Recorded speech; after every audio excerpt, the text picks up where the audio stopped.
America రాజ్యాంగం కల్పించిన అత్యంత కీలకమైన బర్త్ రైట్ సిటిజన్షిప్ అంశంపై అధ్యక్షుడు డొనాల్డ్ ట్రంప్ తీసుకున్న నిర్ణయానికి చట్టపరమైన చిక్కులు ఎదురవుతున్నాయి.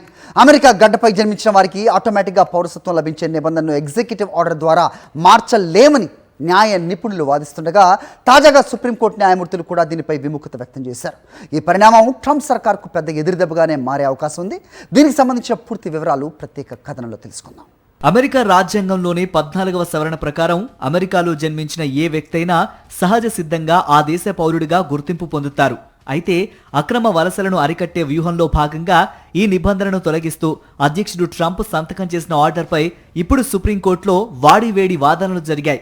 విచారణ సందర్భంగా బెంచ్ స్పందిస్తూ దాదాపు 150 ఏళ్లుగా అమల్లో ఉన్న రాజ్యాంగ నిబంధనను కేవలం ఒక అధ్యక్షుడి ఉత్తర్వు ద్వారా మార్చడం సాధ్యం కాదని అభిప్రాయపడింది.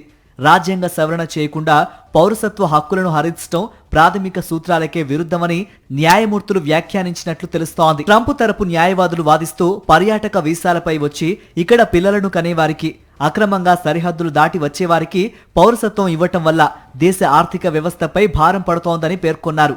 అయితే న్యాయమూర్తులు మాత్రం చట్టం ఎవరికి వర్తిస్తుంది, ఎవరికి వర్తించదు అని నిర్ణయించే అధికారం కార్యనిర్వాహక శాఖకు పరిమితంగానే ఉంటుందని స్పష్టం చేశారు. ఒకవేళ సుప్రీంకోర్టు ఈ ఆర్డర్ను కొట్టివేస్తే అది ట్రంప్ ఇమిగ్రేషన్ విధానాలకు భారీ షాక్ అవుతుంది. ఇప్పటికే గ్రీన్ కార్డ్ హోల్డర్లు, H-1B వీసాదారుల్లో ఈ ఆర్డర్ పట్ల తీవ్ర ఆందోళన నెలకొంది. తుది తీర్పు వెలువడితేనే ఈ బర్త్ రైట్ వివాదానికి తెరపడనుంది.